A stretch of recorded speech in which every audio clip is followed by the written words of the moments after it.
오늘은 먼저 말씀을 전하기 전에 찬송을 한번 부르고 말씀을 전하겠습니다.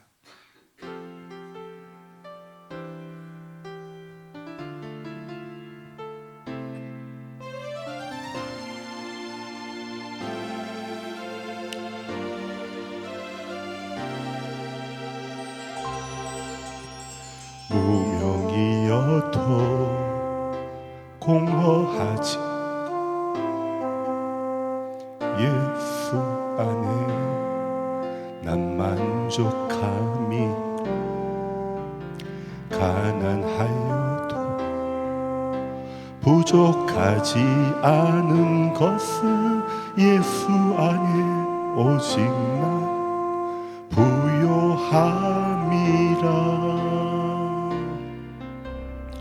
고난 중에도 견뎌낼 수 있는 것은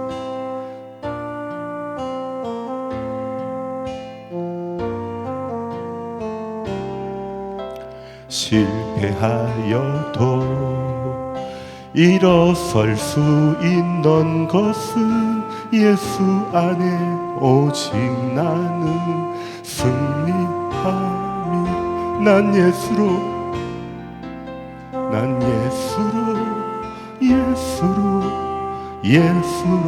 충만하네. 난 예수로 충만하네. 난 예수로 충만하네. 영원한 왕 내 안에 살아 계시네.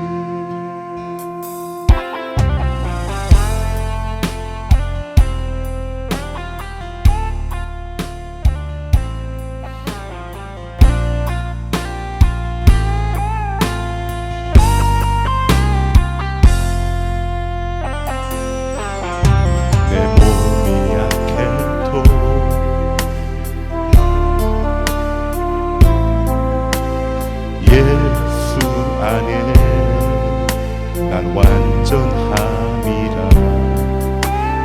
화려한 세상 부럽지 않은 것은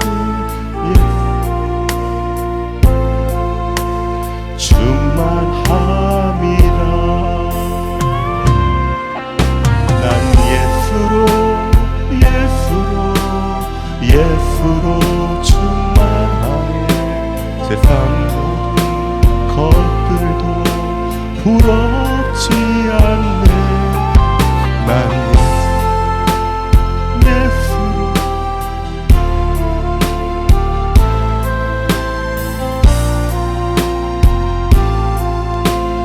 살아 계시네. 난 예수로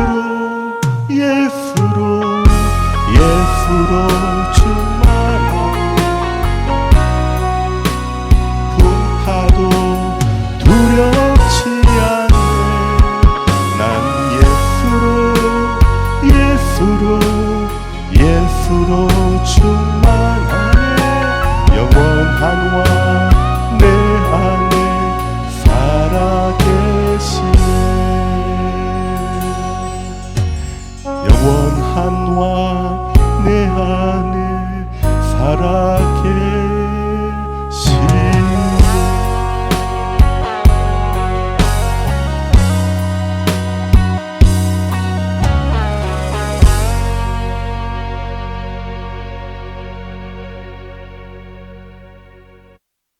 아멘.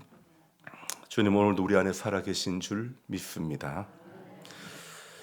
비가 안 올 때는 한참을 안 오더니 올 때는 정신없이 계속하여 내리는, 그래서 그칠 줄을 모르는 것 같습니다.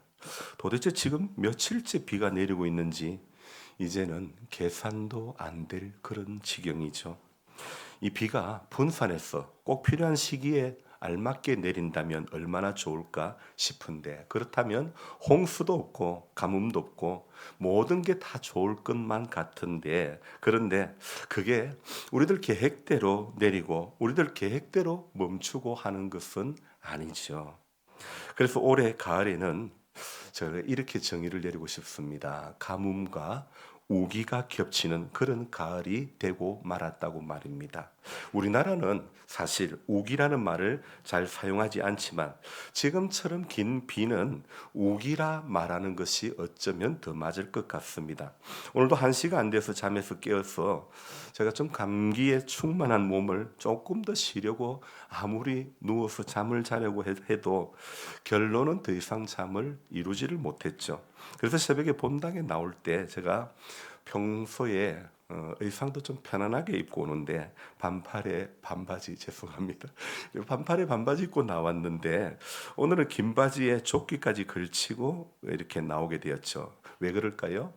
제 몸에 약함이 있기 때문에 본능적으로 좀 더 따뜻하게 하려고 하는 거죠.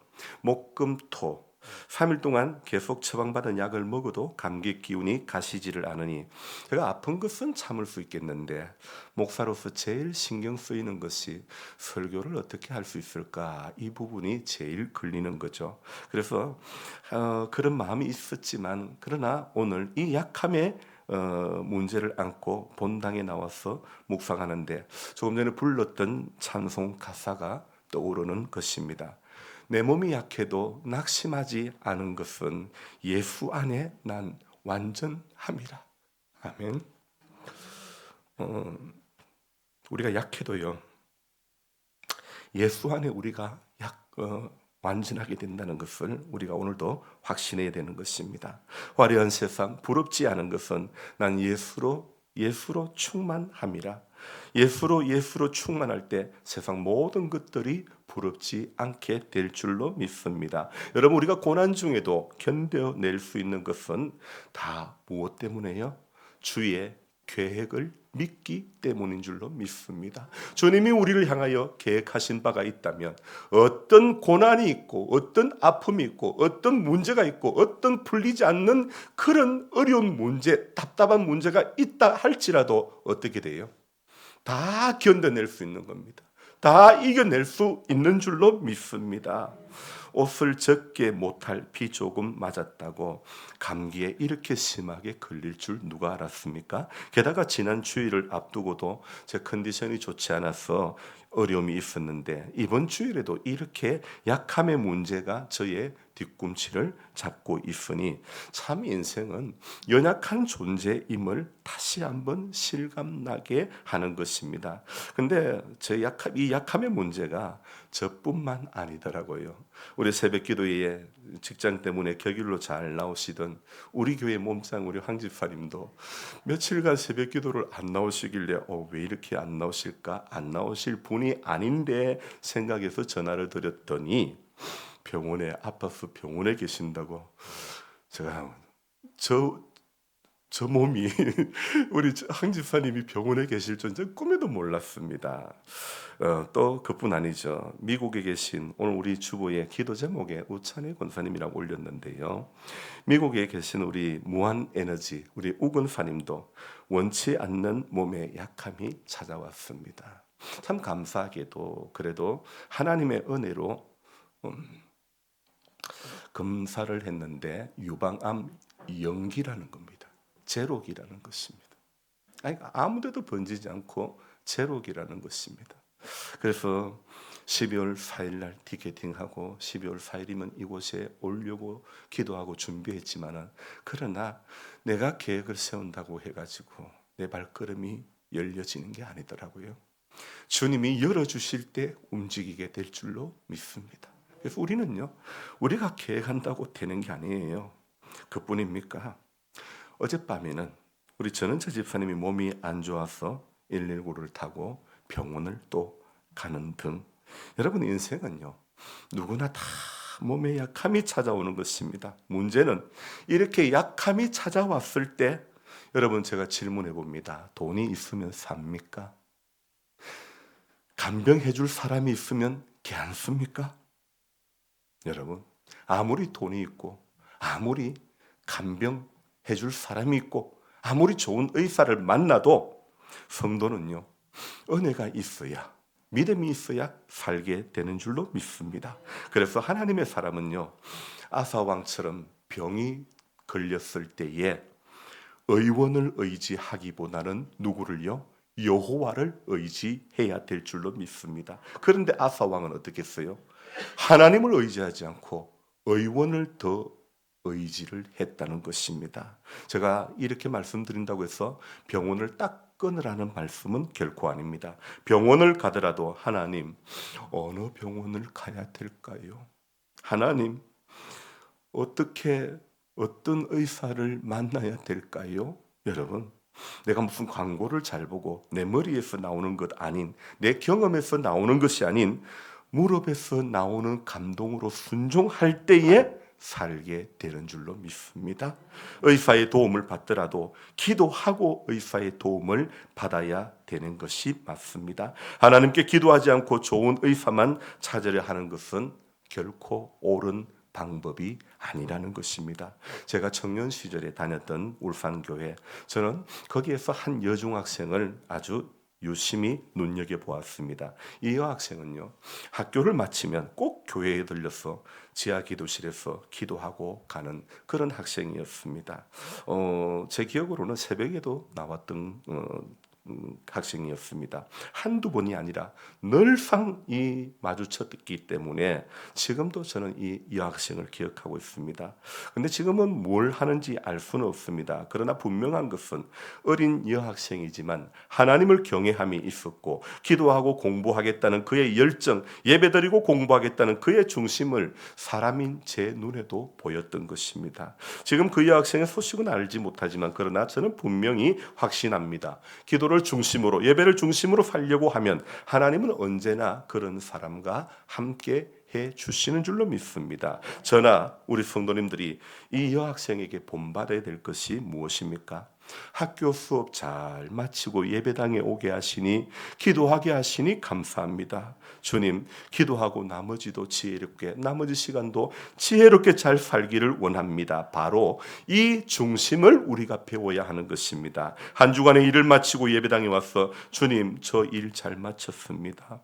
제가 머리가 좋아서 일 순조롭게 잘 할 수 있었던 것 아닙니다. 제가 운전을 잘해서 사고 안 나고 여기까지 오게 된 것 아닙니다. 하나님 은혜입니다. 명절 끝에 무슨 손님이 많이 있었겠습니까? 하지만 주님, 오늘도 이 식당에 오는 손님들 예수 믿고 축복받게 해주세요. 기도하고 장사하고 마치고 주님, 손님 배부르게 해드릴 수 있게 해주셔서 감사합니다. 내가 만드는 음식을 먹는 사람마다 건강하게 해주세요. 이렇게 기도하면 하나님 역사해요, 안 해요?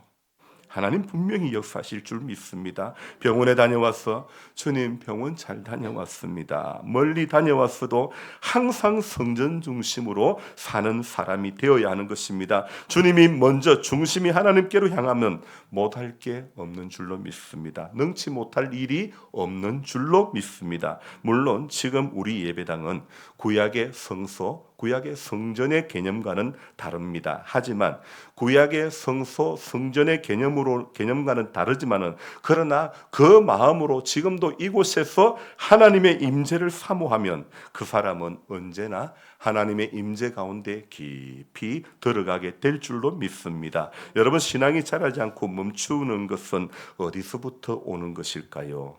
저는 오늘 이 한 가지를 꼭 말씀드리고 싶습니다. 하나님을 향한 생각보다 인간의 염려가 많아질 때 우리 신앙은 바로 거기에서부터 멈추기 시작한다는 것입니다. 더 이상 자라지 않고 차든지 더웁지도 않고 미지근한 신앙이 되고 마는 것입니다. 실패하여도 일어설 수 있는 것은 오직 예수 안에 나는 승리함이라고 말씀 찬양했죠. 여러분, 내가 경험이 많고 내가 머리가 좋고 내가 눈치가 빨라서 되는 게 아닙니다. 눈치가 치독스럽게 없고 할 수 있는 거라고는 숨 쉬는 거하고 먹는 것밖에 없어도요. 나머지는 아무것도 못해도요. 그러나 하나님은요, 머리 좋은 한 사람 쓰는 거 아닙니다. 하나님은 기도하는 한 사람을 들어서 일하시는 줄로 믿습니다. 그래서 힘들어도 기도하고 일하는 것과 힘이 들어 기도 안 하고 일하는 것은 분명히 차이가 있는 것입니다. 예, 분명히 차이가 있습니다. 힘이 든다고 해서 기도를 놓치면 안 되는 겁니다. 성경 어디를 봐도 야야 너 힘이 드니 기도는 하지 말고 일해라 그렇게 나와 있는 구절 한 구절도 없습니다. 지난주 예배를 마치고 하은이에게 전화를 했습니다. 예배를 어떻게 드렸는가 하고 물었습니다. 하은이가 지난 6년을 쉴 새 없이 공부를 했습니다. 결과 유럽 의사 면허를 땄습니다. 하지만 한국 의사 면허를 따야 의사로 취업이 가능합니다. 이제 마지막 남은 것은 한국 의사고시 필기 하나 1월 8일, 1월 9일 남아 있습니다. 지금 계속 공부를 하는 중이라 제 몸 하나 간수하기도 힘든 상황입니다. 쉼이 전혀 없는 겁니다. 그래서 온라인으로도 예배를 드리지 못했다는 것입니다. 제가 지금 이 설교를 하은이가 듣고 있는지는 모르겠습니다만 진지하게 말했습니다. 예배를 드려야 한다고, 어떤 일이 있어도 예배를 멈추면 안 된다고 말입니다. 6년을 공부하고 시험치고 하다 보니 자기도 모르게 하나님을 놓친 것은 아닌데 예배의 열정에서 조금 식어진 것 같습니다. 헝가리 갈 때 우리 부부에게 남겨주고 간 편지에 이렇게 말했습니다. 지금도 본당에 저 컴퓨터 앞에 붙여져 있는데 6년이라는 세월을 생각하면 까마득한데 한 학기 한 학기 주님 손잡으며 좋은 의사가 되어 귀한 곳에 쓰임받기 위해 최선을 다해 공부하고 준비하는 사람이 되겠습니다. 6년이라는 세월을 그 까마득한 세월을 무사히 공부를 잘 마칠 수 있었던 것은 학기 때마다 등록금이고 생활비 모두가 하나님의 도우심의 손길로 되어진 줄로 믿습니다. 하지만 6년을 공부와 시험을 계속 치르다 보니 힘이 너무도 드는 것입니다. 이제 마지막 의사 시험이라는 중대한 과제가 남아 있으니 더더욱 힘이 든 것입니다. 떨어지면 안 되고 한 번에 다 붙어서 일해야 된다. 아마 이런 강박관념이 작용될 수도 있는 것입니다. 하지만 그 까마득한 6년의 세월을 붙들어 오신 하나님의 은혜를 잊어버리고 시험에만 합격한다면 무슨 소용이 있겠습니까? 저 네 가지 상황을 예상을 해볼 수 있습니다. 최악은 시험에도 떨어지고 하나님과도 멀어지고, 두 번째는 시험에는 붙었지만 하나님과는 멀어지고, 세 번째는 시험에는 떨어졌지만 하나님과는 가까워졌고, 네 번째는 시험에도 합격하고 하나님과도 가까워지고, 몇 번째가 되어야 됩니까? 네 번째가 되어야 되죠. 우리도 마찬가지입니다. 건강도 별로고 예수도 잘 못 믿고, 건강은 한데 예수는 잘 안 믿고, 기도도 잘 안 하고 뺀질거리기만 잘하고, 건강은 별론데 예수는 너무 잘 믿어. 네 번째는 건강도 좋고 예수도 잘 믿어. 몇 번째예요? 근데 나는 몇 번째인 것 같아요? 질문을 해봐야 돼요. 나는 건강도 별로고 예수도 잘 못 믿는다. 이거 문제 많지 않습니까? 건강은 한데 예수를 안 믿는 것도 문제입니다. 믿음이 없는 것도 문제입니다. 뺀질거리는 것도 문제지요. 건강은 별론데 그래도 예수를 잘 믿어. 희망이 있습니다. 근데 최고는 무엇입니까? 건강도 하고 예수도 잘 믿는 것. 그게 우리가 바라는 바 아닙니까? 여러분, 몸은 아무리 건강한데 은혜가 없어. 편할까요? 잠을 많이 자서 몸은 편한데 기도 안 하니까 편할까요? 절대 안 편할 것 같아요. 뭐가 되어야 돼요? 몇 번째가 되어야 돼요? 네 번째, 건강도 하고 예수도 잘 믿어야 돼요. 어제 새벽에 저는 여호야다라고 하는 인물에 대해서 설교를 했습니다. 계속 제 설교가 이어지면서 설교를 하고 있는데요. 그래서 이 여호야다라는 이야기는요, 오늘 제목을 뭐라고 했습니까? 여호야다, 다시 한번요. 여호야다를 왜 끼워 넣었을까요? 여기 여호야다가 낄 때인가요? 역대하는요, 왕들의 이야기를 기록하고 있는 성경입니다. 그런데 왜 여기에 제사장이 끼어 있을까요? 왕들의 이야기 가운데 끼어있는 유일한 제사장이 바로 여호야다입니다.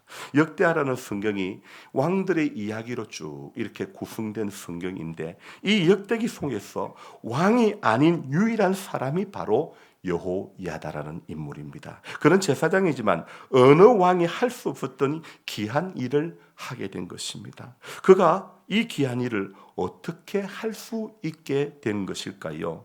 아달랴라고 하는 정말 말도 못하는 이 정치적인 폭정이 이어지는 아달랴의 그 통치 가운데서 살벌함 그 가운데서 하나님은요 다윗 혈통의 한 사람 어린 요아스를 바로 이 여호야다와 그의 아내 여호세바 그러니까 고모와 고모부를 통해 가지고 하나님께서 6년을 숨겨서 길러 주시는 것입니다. 자, 여러분 아달랴라고 하는 여왕은요 정말 남유다에서 유일한 여왕이고 또 남유다에서 제일 악한 왕입니다. 그런데요, 아달랴의 통치 가운데서 들키면 제 목숨이 달아날 판인데 하나님께서 붙들어 주시고 하나님께서 그런 마음을 주시고 하나님께서 숨겨 주시니까 6년을 길렀던 것이지. 여러분 모세를 한번 생각해 보십시오. 모세가 태어날 그 때에는요 사내 아이가 태어나면 죽이라는 바로의 명령에 그런 명령이 떨어지지 않습니까? 그런데요 산파도 죽이지 못하고 그 부모도 죽이지 못합니다. 하지만 아이가 커가니까 숨겨서 키우다가 더 이상 키울 수가 없으니까 눈물을 머금고 갈상자에 넣어서 나일강에 흘러보내게 됩니다. 그렇게 모세의 경우도 더 이상 숨겨 키울 수 없었던 것은 바로 바로의 정책 때문이었죠. 하지만 모세 때는요 갈상자에 넣어 띄우는 것이 최선의 것이었습니다.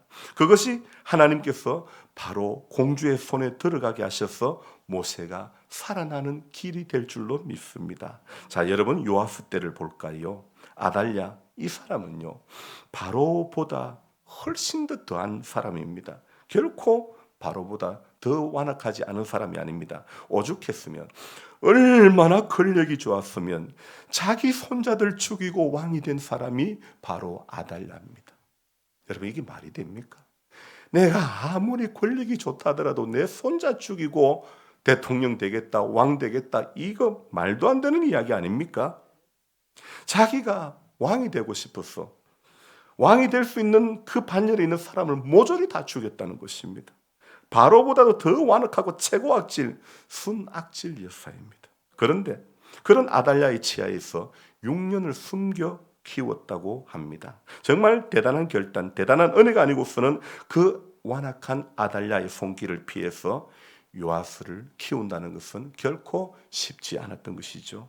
하지만 이 역시 하나님께서 은혜 주시면 가능한 줄로 믿습니다. 어제 제가 23장 1절을 시작하면서 제7년에 여호야다가 용기를 내어 백부장들과 언약을 세우는 것입니다. 여러분 아달랴가 6년 동안 폭정을 하는 그 가운데 이 여호세바는 기도하면서 잘 준비를 하는 겁니다. 그래서 제7년에 오늘 23장 1절에 보면 용기를 내어 그렇게 이야기하고 있습니다.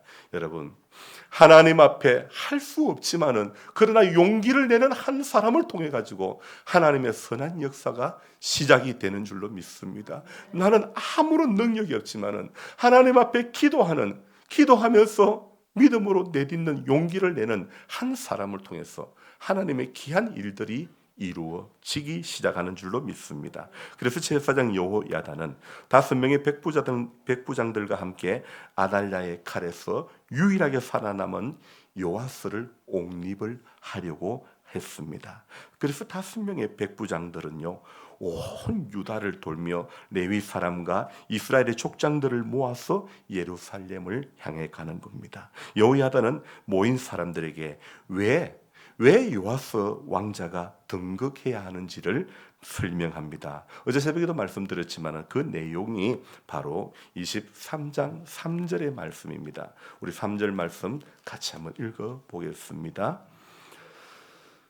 온 회중이 하나님의 전에서 왕과 언약을 세우며 여호야다가 무리에게 이르되 여호와께서 다윗의 자손에게 대하여 말씀하신 대로 왕자가 저기하여야 할지니. 우리가 여기에서 주목해서 보아야 될 단어가 무엇이냐면 다윗의 자손 또는 다른 말로 다윗의 혈통, 이것이 굉장히 중요한 문제입니다. 하나님께서 왕위에 오를 사람은 누구의 자손? 다윗의 자손을 통해서 왕위가 이어지기를 하나님께서 계획하신 거죠. 그래서 지금 다윗의 자손 중에서 유일하게 살아남은 사람이 누구라고요? 요아스인 것이죠. 고모와 고모부의 손에서 6년 동안 숨겨져 길러졌던 이 요아스, 지금 악행을 저지르고 있는 여왕 아달랴는요, 다윗의 자손이 아닙니다.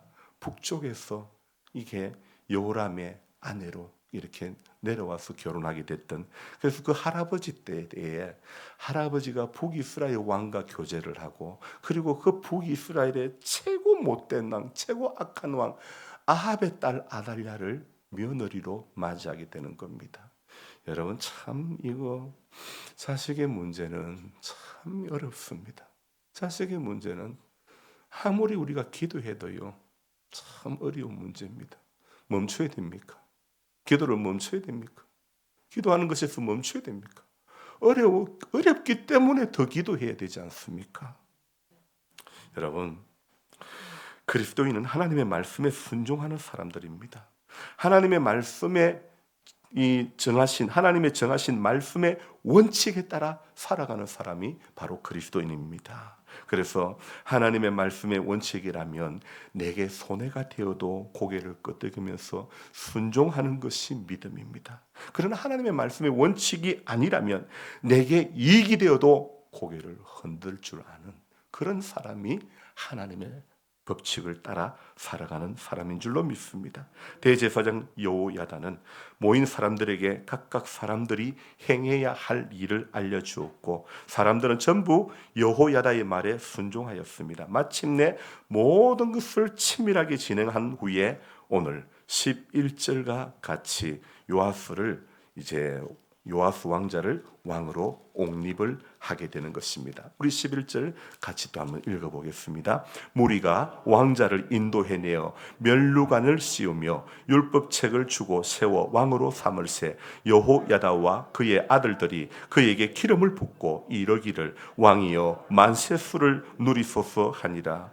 이제 곧 7살밖에 안 되는 왕에게 왕이여 만세수를 누리소서, 좀 뭔가 좀 안 어울리는 것 같지만은 그래도요, 참 사람들은요 새로운 왕으로 등극한 것을 지금 기뻐했습니다. 하지만 한쪽에서 기뻐하지만 지금 아달랴의 반응은 어떻습니까? 12절부터 15절까지의 아달랴의 반응이 나오죠. 우리가 13절을 먼저 봅니다. 봄에 왕이 성전 문 기둥 곁에 섰고 지휘관들과 나팔수들이 왕의 곁에 모셔 서 있으며 그 땅의 모든 백성이 즐거워하여 나팔을 불며 노래하는 자들은 추악하며 찬송을 인도하는지라. 이에 아달랴가 그의 옷을 찢으며 외치되 반역이로다 반역이로다 하매. 14절요. 제사장 여호야다가 군대를 거느린 백부장들을 불러내어 이르되 반열 밖으로 몰아내라. 그를 따르는 자는 칼로 죽이라 하니 제사장의 이 말은 여호와의 전에서는 그를 죽이지 말라 함이라. 15절도요. 이에 무리가 그에게 길을 열어주고 그가 왕궁 말문 어기에 이를 때에 거기서 죽였더라. 누가 죽었어요? 아달랴가 죽었죠. 아달랴는 분을 이기지 못하고 반역이다 반역이다 외쳤지만은 이미 대세는 기울어질 대로 기울어졌던 거죠. 여호야다는 백부장들에게 아달랴 여왕 그녀를 따르는 사람을 죽이되 성전 안에서 죽이지 말고, 그렇게 말하면서 왕궁 말문 부근에서 전부 처형하게 만드는 거죠. 자, 아달랴 여왕이 하나님의 분노를 격발하는 등 그런 일을 저질렀기 때문에 성전 안에서는 처형할 가치가 없다고 여겼던 것이죠. 그래서 아달랴 여왕이 죽고 새로운 왕 요아스가 등극했습니다. 이제는 모든 것이 끝났나요? 해피엔딩인가요? 그 후에 어떻게 됩니까? 17절 봅니다. 어떤 역사가 일어납니까? 같이 읽습니다. 온 국민이 바알의 신당으로 가서 그 신당을 부수고 그의 제단들과 형상들을 깨뜨리고 그 제단 앞에서 바알의 제사장 mat단을 죽이니라. 18절도요.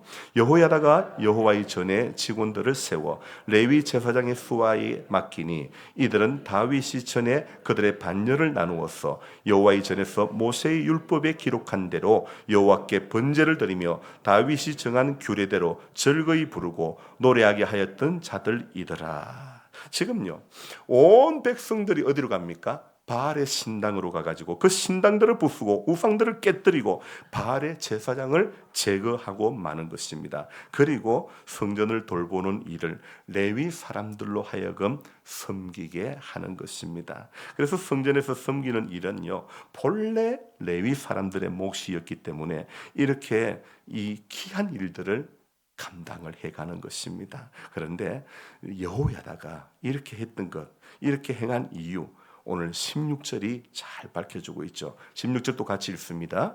여호야다가 자기와 모든 백성과 왕 사이에 언약을 세워 여호와의 백성이 되리라 한지라.